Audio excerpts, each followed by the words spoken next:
Good evening, welcome to the show. I'm Regina Lay. And I'm Shawn Yao. Tonight's big stories. Enteng intensifies into a severe tropical storm as it moves away from the country, leaving a trail of destruction behind. Some towns remain inundated. The Commission on Audit flags another one of the Education Department's programs. This time around, it's a feeding project for school children worth more than 5 billion pesos that only had expired buns and spoiled milk to show for it. And the Commission on Human Rights is now looking into possible human rights violations in the serving of the arrest warrant for Apollo Kibuloy at the KOJC compound in Davao City.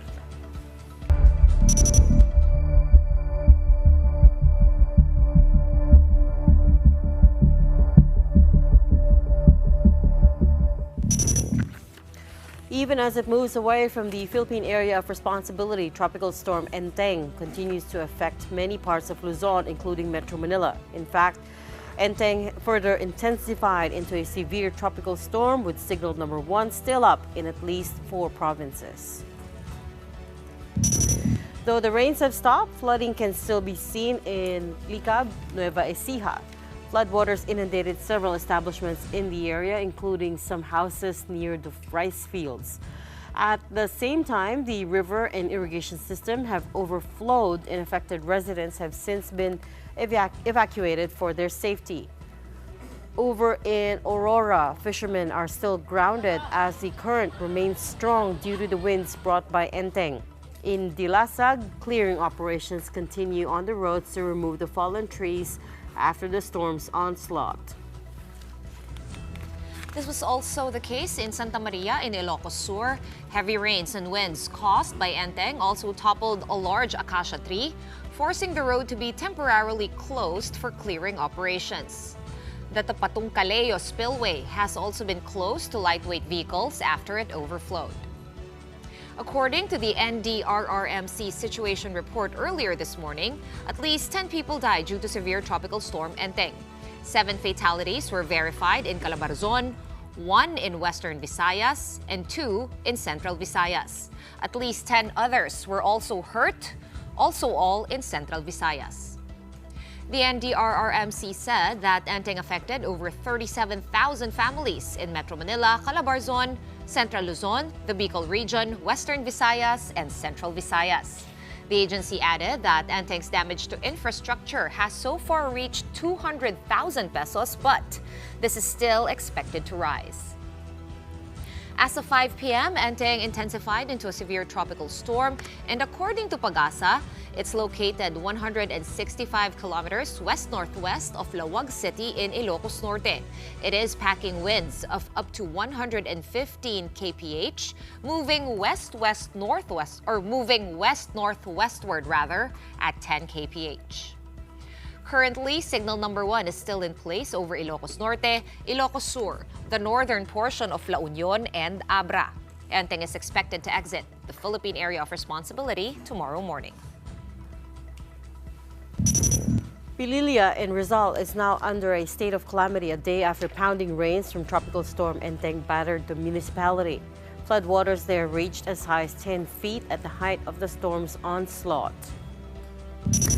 But while residents say they're used to being inundated during typhoon season, waking up to piles of thick mud was something else. In Barangay Imatong, a payloader truck had to be used to clean up muck that covered now impassable roads. Elsewhere, locals are cleaning up by hand, wading through mud to salvage whatever they can. Damage to property was staggering. Even sturdier structures like the town's drugstore, primary school, and even a covered court were not spared from the flash flood. Hindi namin expect na magkakaganon pala kami ngayon kasi kahit naman umulan bumaging, hindi ganong malakas ang nagagasaan ng tubig, pagtaas kagad ng tubig. Nung gabi, ulan-ulan lang. Masyadong mabilis. Nung Ondoy, nagkaroon pa kami ng konting preparasyon dahil alam namin na unti-unting tumataas. Pero yung ngayon nangyari, sobrang napakabilis. Sobra kaming nabigla. Ang totoo niyan, kumpleto kami sa mga advisory. Sinasabi na namin, eto na yung level ng tubig. Sumisiray na rin kami pag kailangan na mag-evacuate. Pero after ng sirena namin, mga 10 or 20 minutes, ayan na yung tubig. A total of 6 out of 9 barangays in Pililla have been virtually buried in mud in only a few hours of torrential rains on Monday. During the flash flood, one resident died while another one remains missing. Aside from cleanup operations, the municipality's river is also being dredged. The local government is blaming the volume of rain that fell in Pililla for the flash floods, but locals believe that quarrying activities and other real estate development around their area aggravated the situation. Siguro po na yung bundok medyo nakalbo na, naging sementado na yung ibang area. Intindihin din nila yung mga low-lying area na kung saan raragsagasa yung tubig. Or pag po magiging ganyan ng ganyan, talagang ang bayan po na Pililla lulubog. Ang suspecha ko ng mga nakakatanda dito sa akin, yung pagkukwari dyan sa taas, tsaka yung mga dinidevelop na subdivision. Mga puno, iilan-ilan na lang. The local government of Rizal is asking other LGUs for fire trucks and heavy equipment that can help them clean up the muds faster. Images over in Bulacan are just as grim. Towns were also submerged for hours as Enteng dumped heavy rains on the province. This report from mobile journalist Kayla Makantan. In Marilao, Bulacan, residents of Sitio Dulo Marimel in Barangay Lambaki now have to go around using makeshift boats. Floodwaters here were neck-deep at some point after a river overflowed on Monday at the peak of Tropical Storm Enteng sweep. Many were caught by surprise by the steady and swift inundation in only a few hours. Residents are literally picking up the pieces after the destruction that came after. Hindi naman din namin alam na biglang tataas yung tubig. Umuulan pero pahinto-hinto. Nakapanghina na talaga kasi hindi pa kami natatapos maglaban ng mga damit na nabahan ng Karina, tsaka yung mga gamit hindi pa nalilinis. Ito na naman si Bagyong Enteng. Many are still reeling from the recent storm's effects. According to the Marilao MDRRMO, 8 of 16 low-lying barangays in Marilao were affected by massive flooding. Hundreds of locals have temporarily left their homes for safer shelters. In Barangay Poblacion 2, residents who stayed are wading through knee-deep floodwaters from Enteng's rains and the high tide. Bukod sa flash flood kahapon, may mga nadagdag dahil meron tayong high tide sa oras na ito until hanggang mamayang hapon. Kaya ganun may mga tubig pa rin ibang lugar. In Maykawayan, Barangay Lawa is still submerged because of the high tide. Pag kunting ulan lang po, may tubig na dito kaagad, baha na. Tapos kung sumabay pa po yung high tide, gabaywang na po. Conforme po sa lakas ng ulan. Ito po Barangay Lawa, kaya po kapag bumabagyo, kapag ganyang panahon, literal na naglalawa po siya. Residents are now appealing for a long-term solution. Raise the level of roads to prevent flooding. But barangay officials doubt this could be done sooner. Inuna muna po yung pumping. Kasi nga po, hindi magagawa yung construction kung laging high tide, masisira din po. Hindi rin po kasi ma-construct yung area pag lagi may tubig. Kung yun po yung sinemento, babahain pa rin po. In Kalumpit, Bulacan, high tide and intense rains combined is also a persistent problem. In Maysulao, the barangay's covered court that's supposed to be a safe shelter for residents is inundated. Boats are the usual mode of transportation during these times. Over 11,400 people from 17 areas in Bulacan were evacuated during Enteng's onslaught. Aside from torrential rains and high tide, it did not help any that Bustos and Ipo dams had to release water today to prevent overflow. It could take a while before floodwaters in these parts of Bulacan subside. For News 5, Ria Fernandez, We Are One News. Well, as always, the question after flooding this bad is where are the flood control projects? We'll have to put that question to Public Works Chief Manny Bonoan. Welcome back to the big story. Good evening, Secretary Bonoan. Can you hear me? Good morning, Taiwan. Good evening. Good evening. Thanks for making time for us again, Secretary Bonoan. as before, this is not going to be an easy conversation. You've heard our reporting on the massive flooding in some of the towns and provinces. What do you think happened this time? What is your assessment? Well, there are areas that are susceptible to flooding even at this point in time. Actually, the flood control programs that we are undertaking is just part of the solution to the flooding problem. It should have to be, to address flooding problems, it has to be done actually holistically. For one thing, when we came into this administration two years ago, I noticed that actually the riverbeds along the rivers, many of the rivers, are very shallow. So you can expect that any big rainfall, the rivers will have to overflow. So I'm sure that there are other projects that have been undertaken over the past years, but it's not enough actually to mitigate unless the riverbeds are dredged and desilted, so that the carrying capacity of the rivers should be increased actually. Sec Manny, it's kind of fresh in my head. We spoke right after Karina. That was July 24. We spoke to you last week of July. Right after that, about a week after, you showed up in Senate and the senators were questioning you on what happened to all the flood control problems. So I'm not going to ask you those again. But what I want to ask you, Sec, is what have we started doing since Bagyong Karina to try to kind of play catch up, because as we know, we are very much behind in the implementation and even the master planning of all these flood control projects, which, as we found out, are not integrated? Well, if you're looking for the integrated flood control projects, actually are unique for each river basin. Actually, in each river basin, there are several components, just like Metro Manila. Metro Manila has, I think, about 7 components, including the technical solutions and the social and environmental components, actually. As far as the engineering interventions are concerned, actually, I think the Department of Public Works and Highways over the years have been undertaking the components when the master plan that was formulated with the assistance of the World Bank, I understand, in 2012. So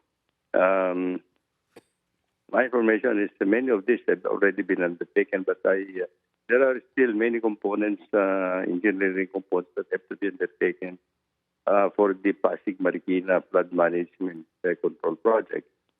You can appreciate that in Karina, the Pasig River and Marikina River did not overflow, despite the fact na medyo malaki yung rainfall that came down. No?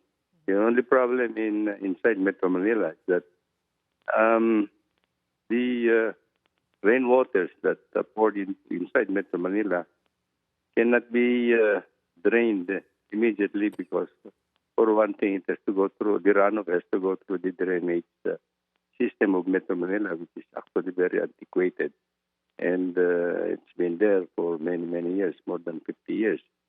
It's not actually designed already for the requirements this time. Although this is part of the flood control master plan, this still has to be undertaken. The drainage system in Manila area is only about 30% efficient at this point in time, because it's been silted, and it is exacerbated because of yung basura.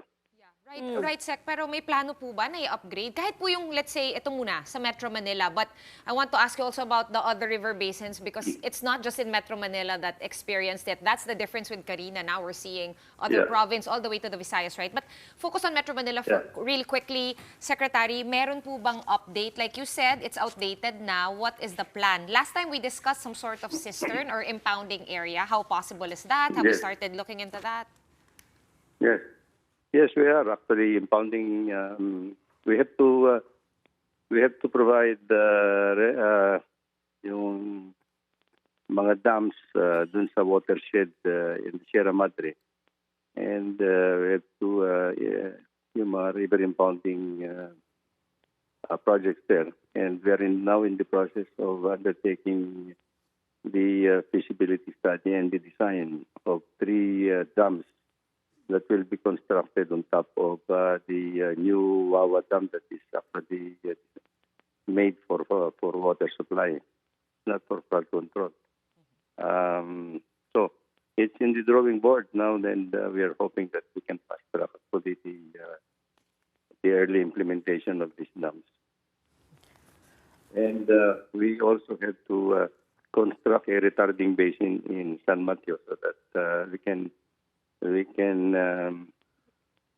store initially the flood waters that will come down, and so that it will not go directly to the low-lying areas in Marikina and Metro Manila.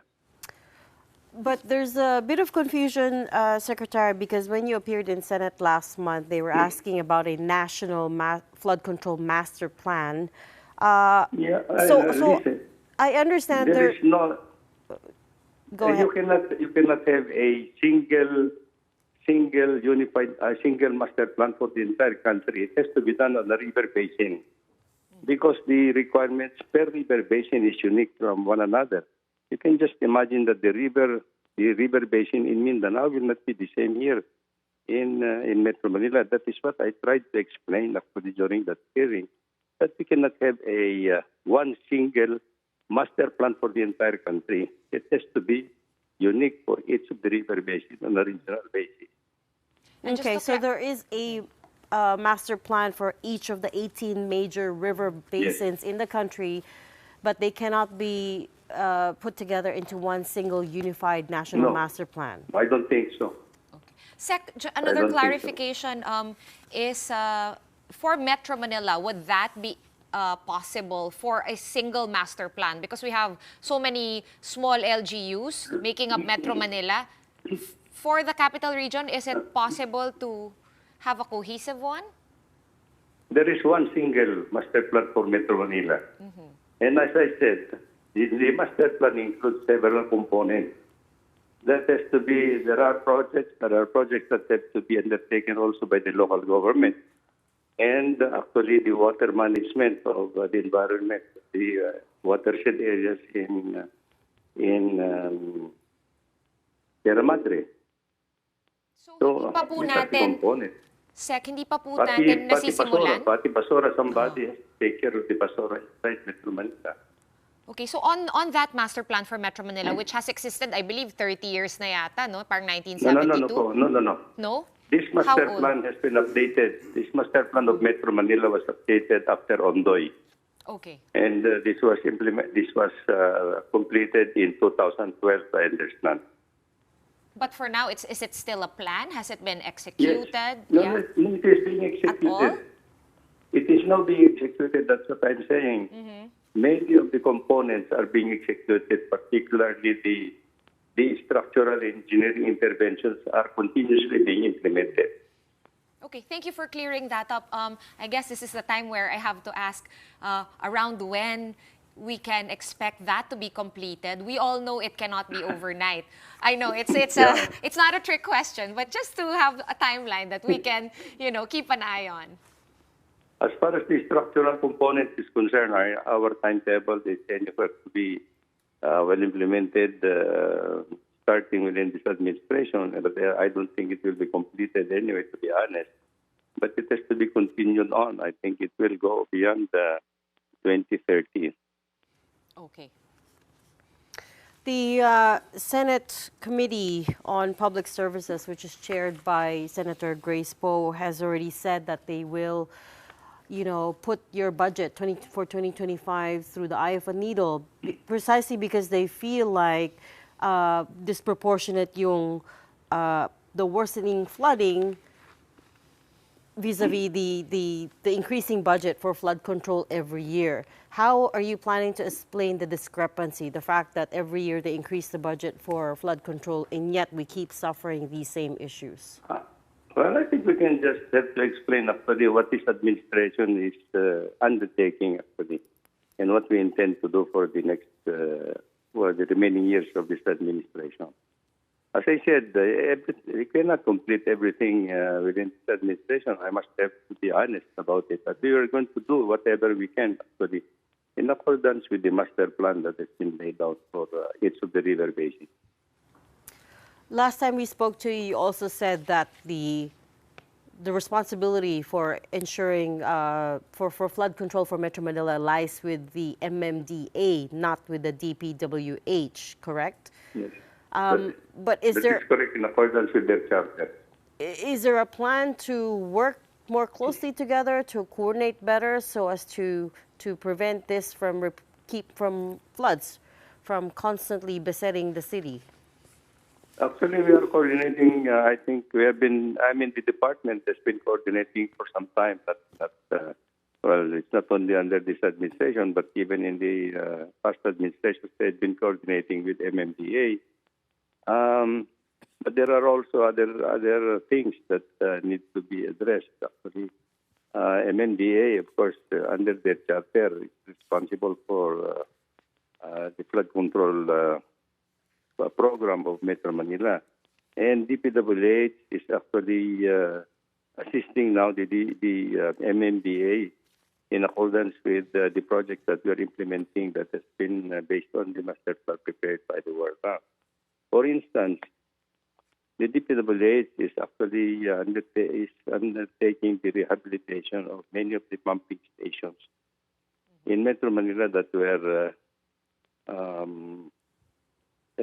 constructed way back many years ago to increase the output capacity of many of these pumping stations. And this is the reason why I think if you will notice, yung flood in Metro Manila, when before, let's say, Ondoy time, it took about 3 weeks actually to subside. Now in Metro Manila, yes, there's still flooding in Metro Manila, but the run of water inside Metro Manila will be subsiding in a few days lang.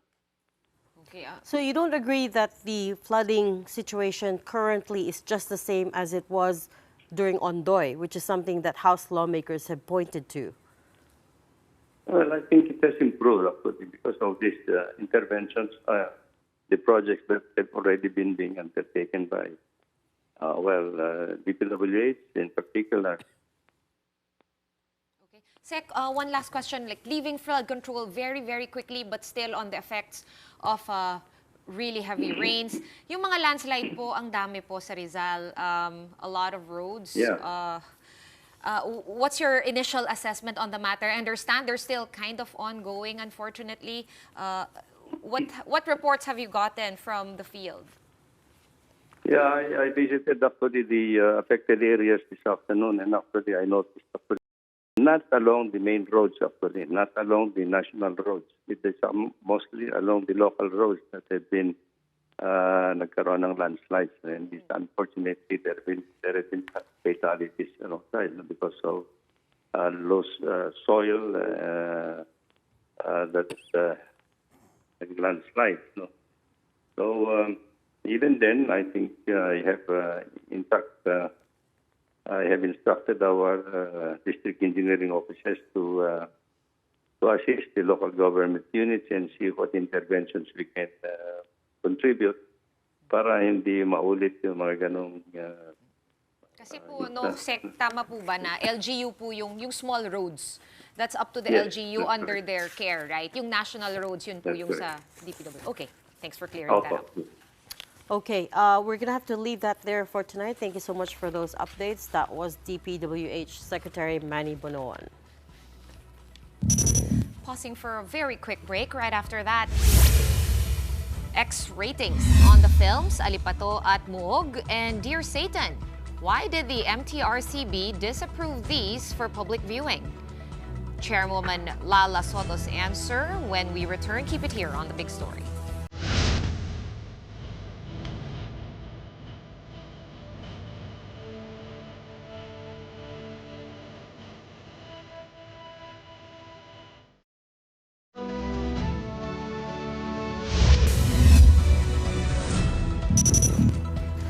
Welcome back. You are still watching the big story here on One News.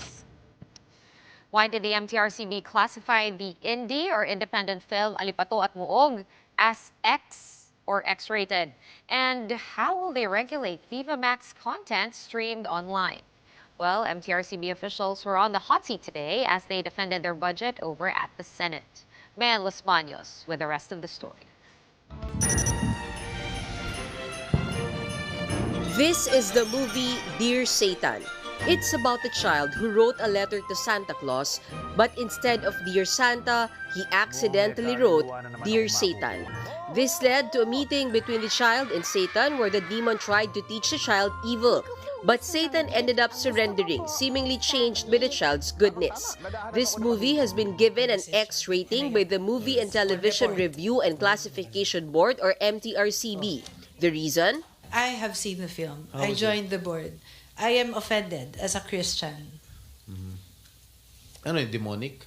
No, it is not demonic, but it is a depiction of, it has a different depiction of Satan becoming good. Satan will never ever be good. Soto Antonio said this during the Senate hearing earlier on the agency's 2025 budget of 164 million pesos. She said Dear Satan violated Presidential Decree 1986, which is why it was given an X rating, meaning it is not allowed for public viewing. The decree, signed in 1985 by then-President Ferdinand Marcos, created the MTRCB. It states that the MTRCB board may disapprove a film for public viewing on several grounds. I am appealing from the heart of a mother. Another film, Alipato at Muog, was also found to have violated regulations and slapped with an X rating. This is an independently produced documentary about a man who criticized the government until he suddenly disappeared in 2007. In the judgment of the board, the film tends to undermine the faith and confidence of the people in their government or duly constituted authorities. Therefore, the first review committee rated it X. The filmmakers of Alipato at Muog have already applied for a second review by the MTRCB, saying the X rating is effectively a form of censure, while the producers of Dear Satan said they will change the title of their movie. The hearing also discussed the issue of indecent content on the streaming site Viva Max. When asked if the MTRCB can regulate X-rated content on social media sites and online streaming platforms, the MTRCB chief had this to say. How can we solve this problem? Kasi kahit sino, kahit minor de edad, pwedeng manood ng yung mga pelikula na X-rated, supposedly X-rated, lalo na doon sa Viva Max. How can you control it? How can we regulate it? Truthfully, it is impossible to regulate all these online curated content platform services. We cannot review, classify each and every material before it is exhibited on the screens. Soto Antonio said that the board had previously engaged in discussions with Viva Max, which assured them they were trying their best to cooperate with the MTRCB. Meanwhile, MTRCB Executive Director Roberto Diciembre explained that the board was created long before the internet existed, hence the reason they don't have jurisdiction over online content yet. There are thousands, even millions of materials to be reviewed if we will be reviewing online streaming. And the board is not capable of doing so, Mr. Chairman. Although they lack mandate, the MTRCB is talking to Meta and TikTok about safeguards, content control mechanisms, and establishing feedback systems. By the end of the hearing, the MTRCB's requested budget passed through the Senate committee. For News 5, Mayan Los Baños, we are One News. Insect-infested buns, food past their expiry date, and spoiled milk. These are just some of the issues of the school-based feeding program that the Commission on Audit found. And that's even though the program was given a budget of more than 5 billion pesos for 2023. Manuel Enriquez has the full story. The Commission on Audit has flagged the Department of Education once more, this time over its feeding program in 2023. COA found delays in the delivery of Nutriban and milk intended for children over 21 school division offices in 3 regions. Sometimes the food wasn't even delivered at all or were unfit for consumption because it has molds, pests, or were just plain expired. House Committee on Welfare of Children Chairman and BHW Party List Representative Angelica Natasha Ko was the one who raised the report. Yung mga bulok na Nutriban, may amag na Nutriban, o kaya naman may pest or insekto sa loob po ng mga Nutribans natin. Meron din pong kakulangan sa bilang ng gatas na na-deliver, mga questionableng manufacturing at expiration dates kasi po meron din pong late deliveries at unsanitary packaging at mga boxes po ng Nutribans. The school-based feeding program was given a budget of 5.69 billion pesos in 2023 according to COA, but auditors found numerous problems with the food, either in terms of its quality or its packaging. ACT Teachers Party List Representative Franz Castro called for an investigation into the matter. Hindi rin katanggap-tanggap na magde-deliver na expired pagkatapos ibabalik na lang. Imagine 10 in 17 regions. So malaki, no? Buns, tsaka milk. So, kailangan maimbestigahan yan. DepEd ASEC Dexter Galban said sourcing local supply of milk has also been a challenge in implementing the program. Based on existing records also from previous budget hearings, our capability to supply milk locally is only at 1%. That's why for 2024 to 2025 school year, we're actually doing it in 3 batches in order to make way for the limited supply. As for the food that was expired or found to have been infested with pests, to those that have reported that are spoiled, as well as those that were noted to have pests, based on our standard contract, the supplier is supposed to replace them at no additional cost to DepEd. Although there may be delays, we do hope to take note of the completion of each of the program components, both the food component and the milk component. Galban says they're trying to fix the issues one by one. One of our main interventions on this matter would be to further institutionalize enhancing our procurement locally, particularly to ensure that the contracts are adhered to effectively, and at the same time the quality control by those that will be receiving the food packages are also maintained. COA said a total of 1,001 pieces of e-Nutriban delivered between September last year to January this year, for instance, were returned to suppliers in Misamis Oriental after these were found to have molds. The supplier will have to replace them at no cost to the government. Still, new DepEd Secretary Sonny Angara, who officially took over from Vice President Sara Duterte only a month ago, says they won't hesitate to blacklist errant suppliers in the future. Pagka paulit-ulit na pumapalpak, pwedeng i-blacklist ho yung supplier na yon. Yun ay isa sa mga nakikita ko. At siguro maglagay ng damages provision din po sa kontrata para medyo matakot ang mga ito. For News 5, Marian Enriquez, we are One News. Moving on now to the Commission on Human Rights saying that it will investigate possible human rights violations in the serving of the arrest warrant against Apollo Kibuloy. This came up in today's hearing at the lower house for the CHR's budget next year. I agree with you that there are several rights that may be involved here. One of which is, as you mentioned, the religious freedom of the KOJC members, and there may be other civil liberties that may be affected, Your Honor. Our regional office, Your Honor, is currently investigating the situation, monitoring the situation, and in fact, we already... Investigating and monitoring, Mr. Chair, different points, Your Honor. Is not good enough. Considering the unfolding of events in several days and continuing up to today, I think CHR should do something because we need to protect them. Protecting their human rights is the center of the function of the CHR.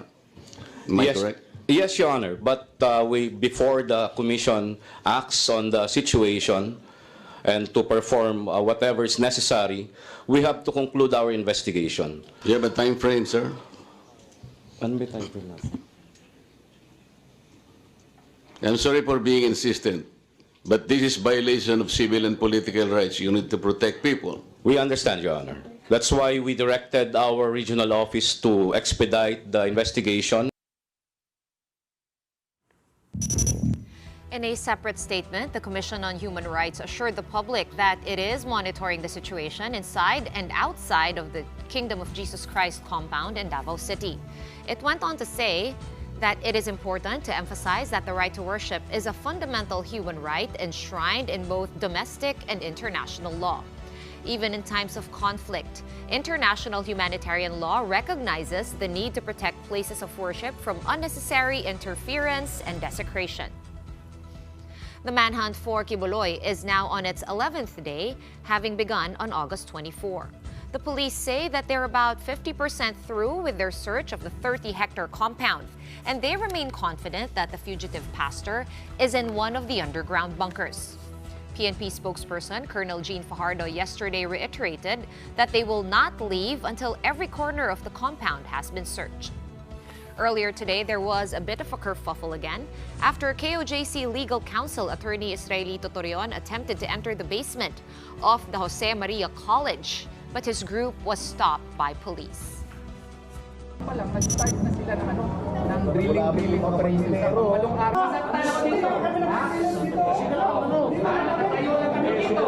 Pasok, sino ang ano nyo? Pinaka-head po dyan? Ha? Sir, yung in charge po. Oo. Major, baka pwede kami, ayun.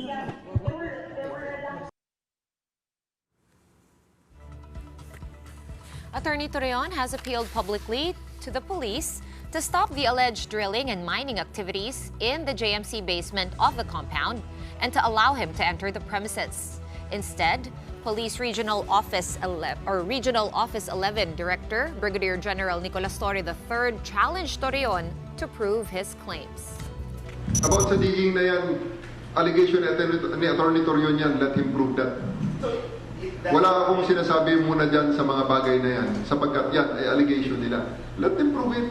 Yan ang gusto nila. Di, sige, let them prove it also. Pero may photos and videos din.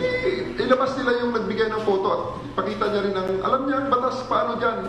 Ilabas niya yung taong nagbigay at bigyan niya rin ng sworn statement. Days before the latest ramming incident by a Chinese Coast Guard vessel on the BRP Teresa Magbanwa, the Philippine Navy says it monitored an increase in Chinese vessels over in the West Philippine Sea and that this includes warships. From August 27 to September 2, 203 Chinese ships from its Coast Guard, militia, and Navy were spotted. That's up from 163 vessels the week before. Most of the ships were positioned at Escoda Shoal, where the BRP Teresa Magbanwa is stationed. The uptick in Chinese vessels comes amid recent tensions between the Chinese and Philippine Coast Guards in the area. Last August 19, the BRP Cape Engaño and BRP Bagakay were damaged after aggressive maneuvers by CCG vessels in the waters off the shoal. Last August 25, CCG vessels water-cannoned a BFAR vessel near the shoal, and the following day, Chinese ships also blocked a resupply mission to the Teresa Magbanwa. Recall that the BRP Teresa Magbanwa was sent to Escoda Shoal on August 16 to monitor suspected Chinese reclamation activities. This is the highest number we have recorded for this year. I don't want to speculate on the intention, but we could attribute this to the recent attention given to Escoda or Sabina Shoal, wherein there have been reports the past few months of a pileup of crushed corals. Another quick break for now, but when we return, have you already planned where to go for the remaining holidays this year? It is September. Well, we'll have some tips for you when the big story returns. Don't miss that.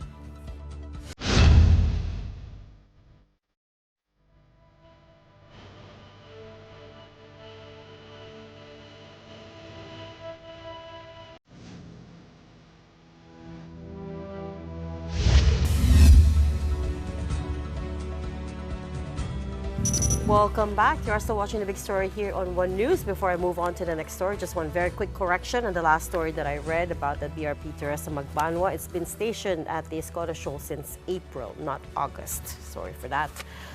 Okay, moving In other on. news. In other news, it's officially the Burr months, in case you missed it. We're here in the Philippines, people start counting down to the Christmas holidays.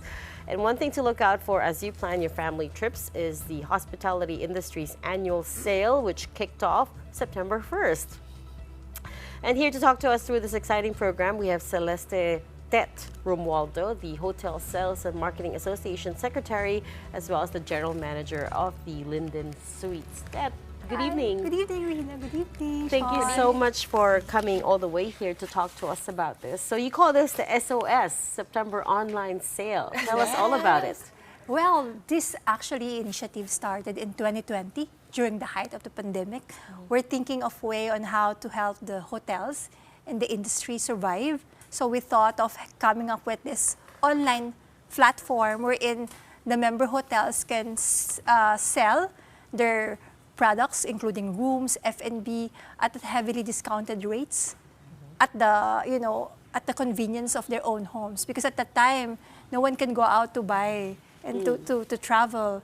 And we started that in 2020 and continued on until this year. This is actually our year 5 already. Ted, wait, before we carry on, did you plan it really to be on September 1 because it's already officially the Christmas season here in the Philippines? Right, yeah. This is in preparation of the Christmas. Yeah, okay. And then, next question would be, during COVID, you went online, but before that, did this sale, this SOS sale already exist, or was it only born during COVID? It was born during the COVID time. So it witnessed the survival, the revival, and growth of the local tourism. So what are we talking about? We're talking about deep discounts to hotels around the country. Up to 75% off. We have 85 member hotels and resort that participated on this year's event, wherein it was divided into 9 clusters from Luzon up to Davao, and you can see different promotions that you can only find on our website. What is the website? It's actually the Hotel Sales and Marketing websites, hsma.org.ph/SOS. So if I want to buy hotel vouchers that are heavily discounted, that's where I have to go. I can't go straight to the hotels themselves. No, you have to go to our website, purchase the voucher, and then after purchasing, you receive a voucher, and then you will call the hotel directly for booking. So you basically buy discount coupons or vouchers from the HSMA site. Yes. And then once you have that copy, I'm sure it's like you can screenshot it or save the number. Then you go to the hotel or resort in question, the specific one, and then doon ka na magbubook. Yes.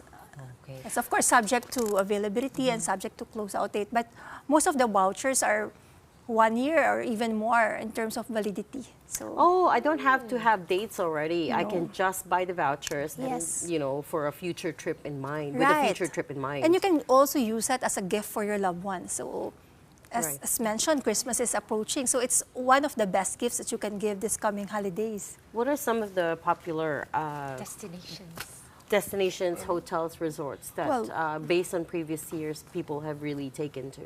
Well, we have a number of hotels from Boracay, like Crimson, Discovery, Lynn Boracay, that are part of the promotions.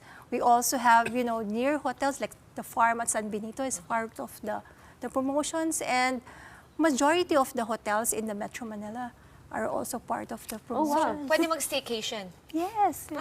So people also buying vouchers for hotels in Metro Manila? Right, including my hotel, the Linden Suites, is also part of the promotion. So there are several hotels that you can choose from, and this is the first time that you can see this hotel giving as much as 75% discount. So I hope our viewers won't miss this opportunity to get a really good deal. Because every Christmas I do leave with my family. So I'm not sure what happens here, Do Metro Manila hotels get full or filled up? Because a lot of balikbayans also come back during that time. Right. So usually December is a peak period, but that's why we started the sale this month, so that they can plan ahead. They have to book in advance.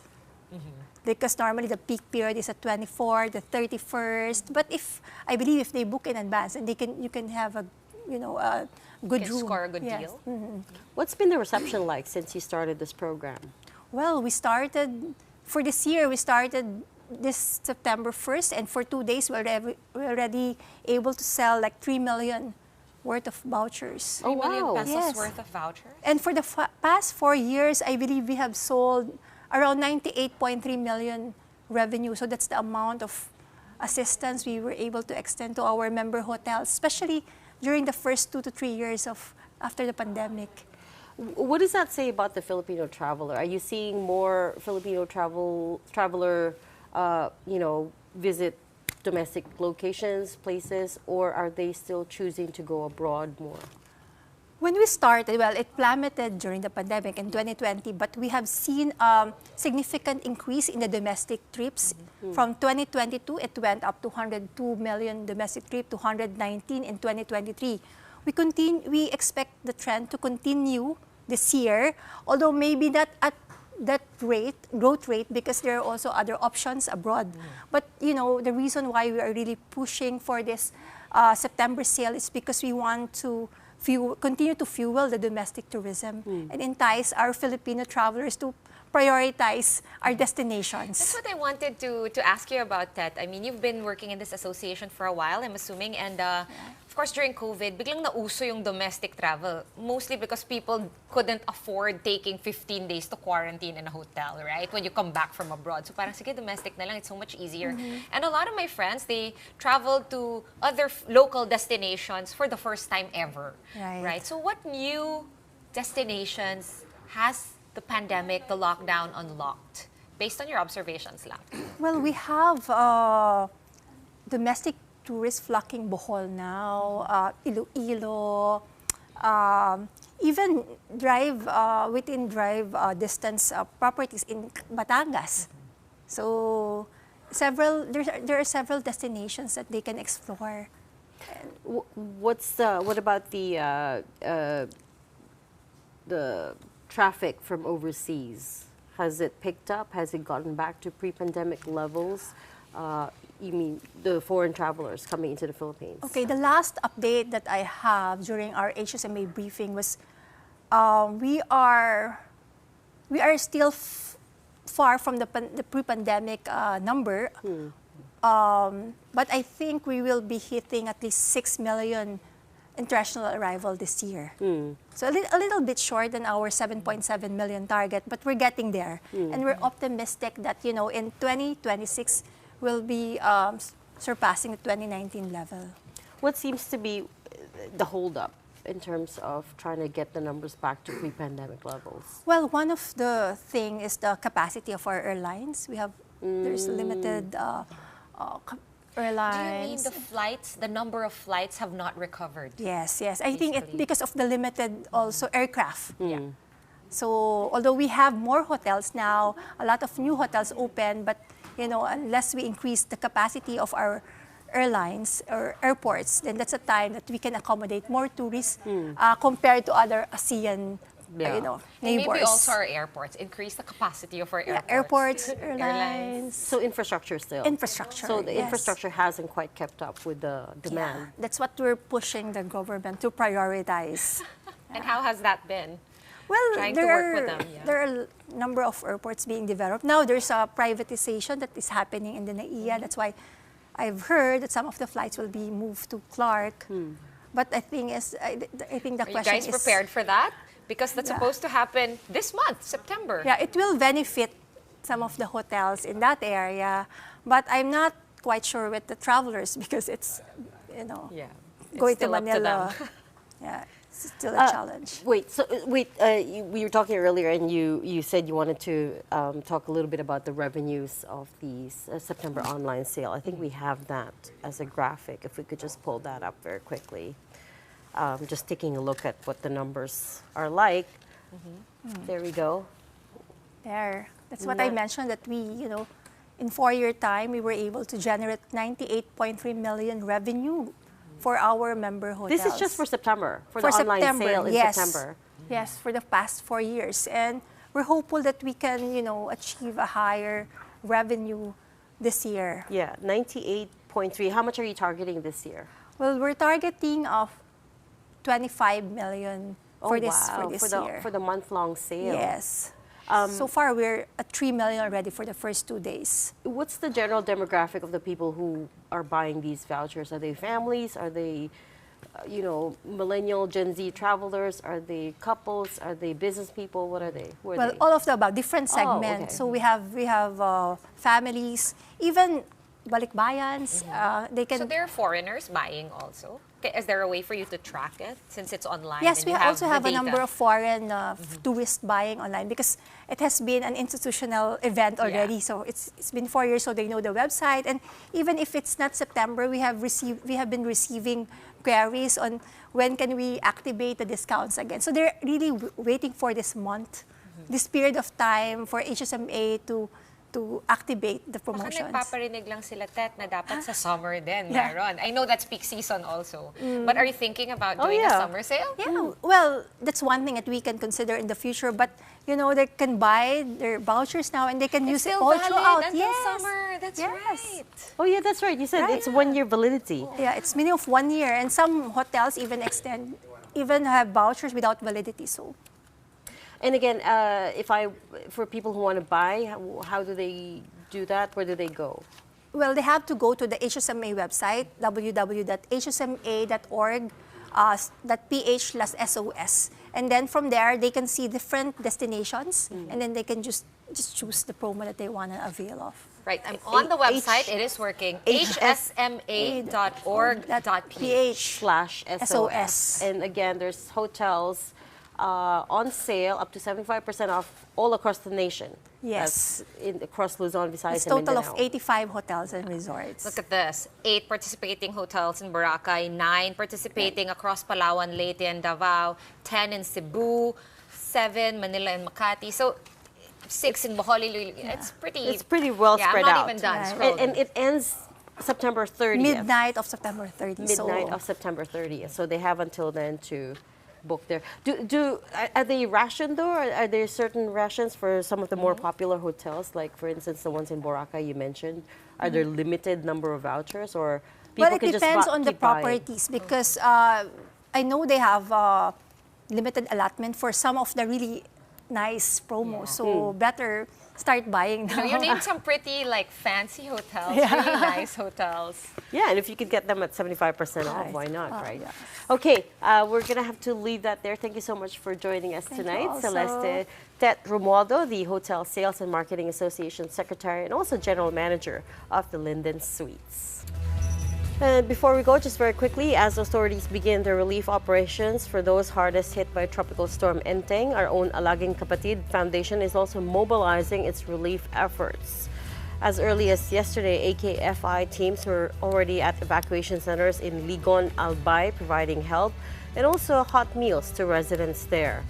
As before, you can help and with this endeavor with your donations, which will go a long way. You can send financial help to Alagang Kapatid's BDO, Metrobank, and BPI accounts.